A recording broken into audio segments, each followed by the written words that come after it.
Oh, oh cavolo, è tutto ghiacciato. C'è la porta del nostro van che è ghiacciata e ho provato ad aprire anche l'oblò ed è ghiacciato anche l'apertura dell'oblò. Ho acceso il gas per far riscaldare l'ambiente nella speranza che si apra. Qui è tutto bloccato. Non possiamo uscire. Fede è completamente imbacuccata nel sacco a pelo. Stai lì allora? Finché non arriviamo ai Caraibi. In attesa del disgelo antartico del nostro van metto su un po' di caffè e qualche fetta di pane a tostare. Riproviamo. Oh cacchio, si stanno rompendo le perline. Niente, oh, sembra proprio bloccato. C'è una fila di ghiaccio qua sotto.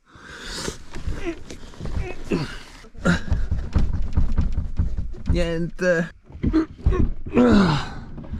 Oh, wow, è completamente tutto ghiacciato.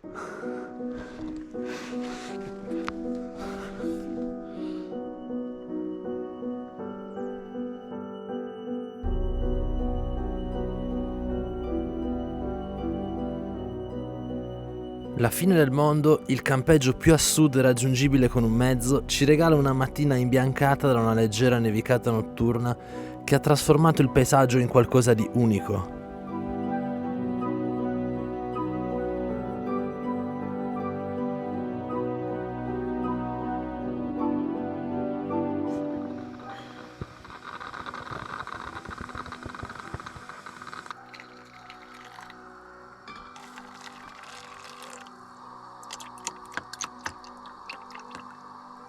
Grazie. Oggi lo chef più a sud del mondo propone fette biscottate con marmellata di more e con miele. Grazie. La mattina mi va bene perché fa sempre lui, poi pranzo e cena ci penso io, però la mattina, con la scusa che lui è vicino al gas.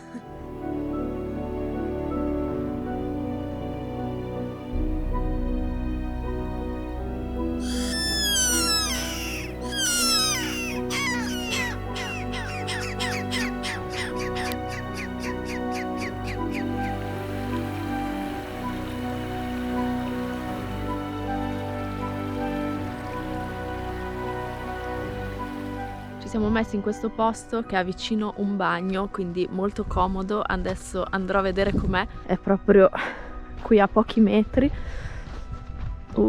Adesso col sole si sta davvero bene.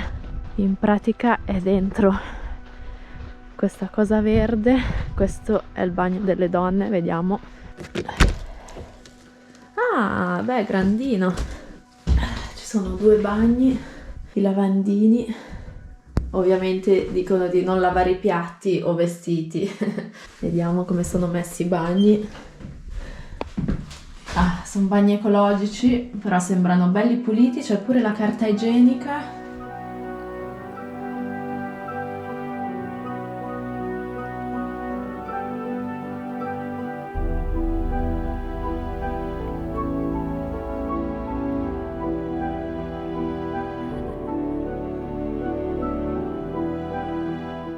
Questo è il campeggio più a sud del mondo. Da questo punto in avanti non c'è più niente. Esattamente ci troviamo nel Parco Nazionale della Tierra del Fuego, a 30 km da Ushuaia, che è la città più a sud del mondo che abbiamo fatto vedere nel video precedente. Davanti a noi, a 1000 km in quella direzione, c'è l'Antartide. Siamo veramente felici di essere arrivati fin qui, ma tutto quello che abbiamo imparato, le culture che abbiamo conosciuto e i posti che abbiamo visitato ci hanno lasciato davvero il segno per sempre e davvero non potevamo chiedere di più a questo viaggio che abbiamo raccontato qui su YouTube dal Messico quando c'è stata la pandemia che ci ha bloccato. E questo posto per noi vuol dire davvero tanto perché è il capolinea, ma non è assolutamente la fine di tutto, perché non è che lasciamo qui il van e noi ce ne torniamo, dobbiamo risalire anche rapidamente perché siamo all'inizio dell'inverno australe. Infatti questa notte ci sono stati meno 6 gradi e noi, non avendo un riscaldamento, non possiamo stare tanto a temperature fredde. È inutile dirvi quanto ci riempie d'orgoglio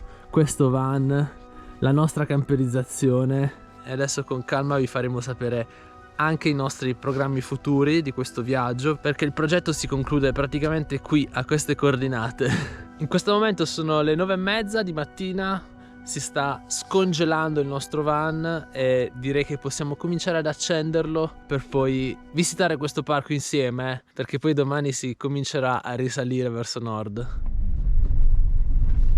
Adesso stiamo proseguendo sulla fine della ruta 3, mancano pochi chilometri e non ci sarà altra strada che va a sud.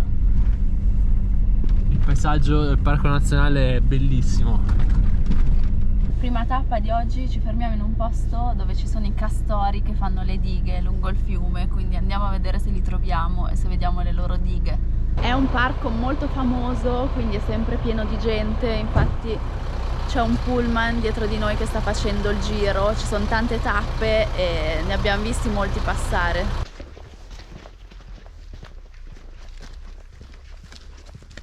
Una cosa particolare è che all'inizio del 1900 furono introdotte le specie di castoro qui in Tierra del Fuego e non avendo predatori si sono diffuse tantissimo e infatti qui in questo parco nazionale, anche se non sono autoctone, si possono trovare ovunque. Che meraviglia di paesaggio autunnale, australe. Questa diga è stata realizzata dai castori, incredibile. Cioè guardate, i castori sono riusciti a realizzare questa diga qui a forma di S utilizzando rami, fango, pietre, di tutto. Cioè, ma è veramente grande, perché qui si è creato un bel lago e poi dal fondo della diga esce questo fiumiciattolo che va giù a finire nel mare.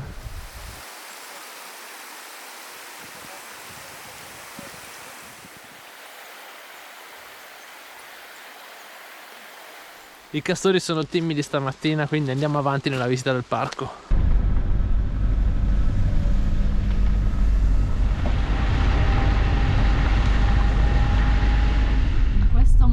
Siamo arrivati alla fine proprio della strada più a sud del mondo, siamo nel punto più a sud che potevamo raggiungere con il nostro van. Che strano, una sensazione incredibile, dal nord al sud del continente. C'è il cartello di Baia La Pattaya che qui finisce la Panamericana. Questo parcheggio è il punto più a sud del nostro viaggio e lo registriamo. La app mi dice che siamo a 54 gradi e 51 primi e 19 secondi, emisfero australe. Ed ecco il famoso cartello, ce l'abbiamo fatta, ci posso credere. Qui finisce la ruta 3, l'Alaska dista 17.848 km. Però noi ne abbiamo fatti più o meno 80.000, quindi parecchie deviazioni. Mentre Buenos Aires, che è la nostra prossima destinazione, è 3.079 km. È davvero finita, non ci posso credere, è davvero finito il viaggio.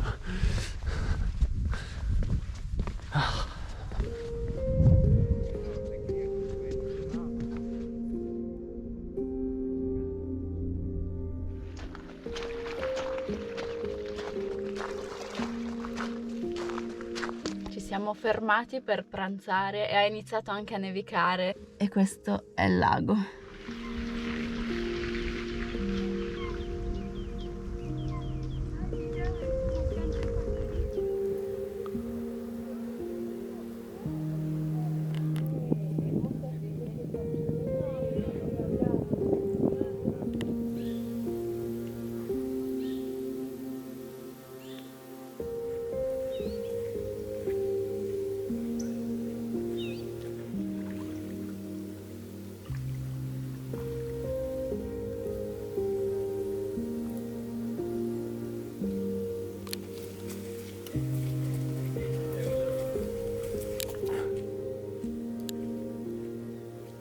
Posso chiedere cosa ci cucini? Allora, finiamo tutti i resti perché poi dovremo tornare in Cile, non si potrà portare niente, quindi facciamo le uova al sugo e un po' di insalata con carote e ravanelli. Molto easy oggi. Unico problema è che si è ghiacciato anche l'olio, quindi bisogna riscaldarlo un po' perché non esce. Ecco il pranzo più a sud del mondo per noi: formaggio, insalatina e uova al sugo. Vai, anche di vino, sì!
Siamo arrivati nell'ufficio postale più a sud del mondo, adesso andremo a visitarlo. Stranissimo perché qua sul mare, proprio in mezzo al nulla, però vediamo com'è.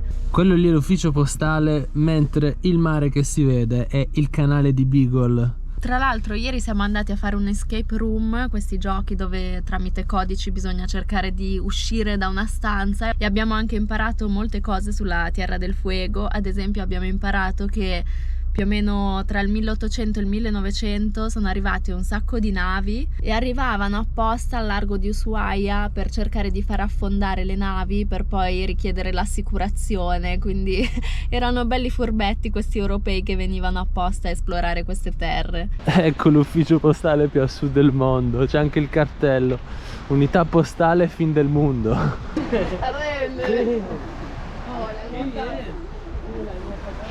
Entriamo un po'.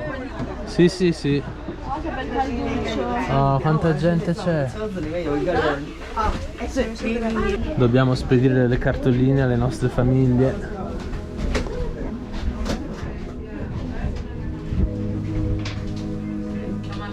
Prepariamo le cartoline. Ecco dove siamo noi adesso, e in pratica in queste zone, come diceva Serena, hanno lasciato un sacco di relitti in attesa delle assicurazioni che li rimborsassero, perché qui non veniva nessuno a investigare all'inizio del 1900. Imbuchiamo le lettere!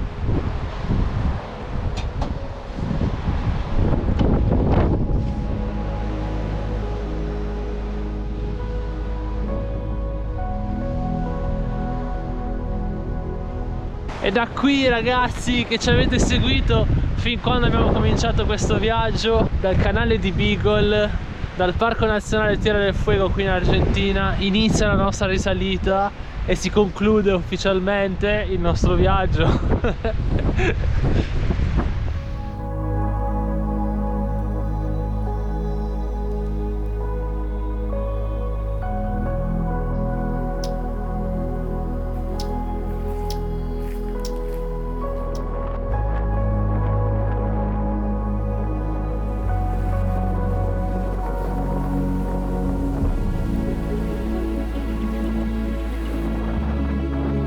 Rientrando verso Ushuaia ci accorgiamo che qui ha nevicato parecchio, il paesaggio è cambiato ed è davvero arrivato il momento di andare via.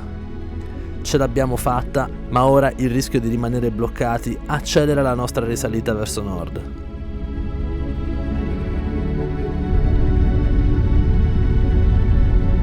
Bene ragazzi, la nostra giornata in van alla fine del mondo ormai quasi finita. Ci stiamo facendo un giro nel centro commerciale più a sud del mondo e adesso, prima di lasciare Ushuaia, vi facciamo vedere cosa? Andiamo a fare un giro al supermercato. La Anonima è il nostro preferito perché c'è tutto e troviamo sempre scorte di cibo. Però questo è il supermercato più a sud del mondo, quindi ha quel qualcosa in più e merita un giro. Stavo cercando il tubo col caldo. È qui sotto, guarda. Ti metto un attimo che si gela.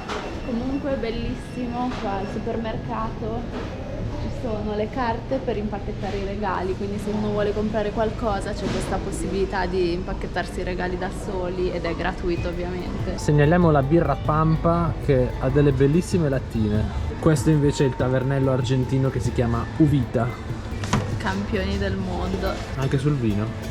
Una cosa che si usa tantissimo in Argentina è il Fernet e Coca, infatti gli scaffali sono pieni di Fernet. Cioè è più famoso qui che a Milano dove è stato inventato. Pareti di vini argentini buonissimi. I prezzi sono davvero ottimi con il nostro cambio. Per farvi capire, questo succo di frutta costa 50 centesimi. Guarda qua. Buonissimo, pieno sempre di formaggi, quindi qua stiamo bene. E viva il gorgonzola! Si chiama budin, ma in realtà è un plum cake. ci siamo presi i ravioli, i ricotta-spinaci. Che poi tra l'altro non si chiamano ravioli ma panzerottis, perché sono tanti. Qui ci sono gli gnocchi, diamo una possibilità a questa pasta ripiena. E poi tutta la pasta sfoglia che di solito non c'è da nessuna parte in America del Sud, solo qua in Argentina. C'è anche il preparato per fare le empanadas. Come sempre lui va a prendersi il dulce de leche. 2. Perché, no, poi se lo finisce in un giorno, quindi non va bene. Mettilo giù. Questa cosa crea dipendenza. Questo non l'ho mai visto, è un rotolo per fare tramezzini, è il nome di un papa, Pio IX. Un'altra cosa che si trova in Argentina e non negli altri paesi del Centro e Sud America sono le cotolette vegane e hamburger vegani. Poi ragazzi, gli argentini sembrano davvero amare i tramezzini.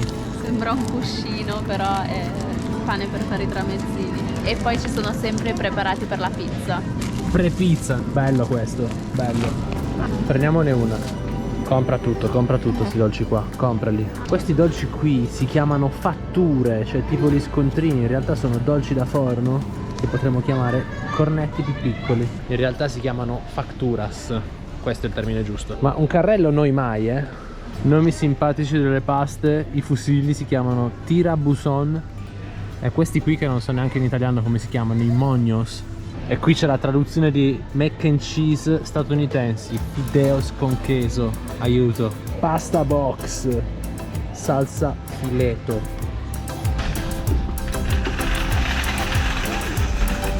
Bene ragazzi, dopo questo breve tour del supermercato argentino, noi ci rimettiamo in viaggio, con la voglia di esplorare il lato atlantico dell'Argentina e con direzione Buenos Aires. Siamo arrivati qui in autunno e 3 giorni dopo è iniziato un lungo inverno. Grazie per essere stati con noi e ci vediamo al prossimo video.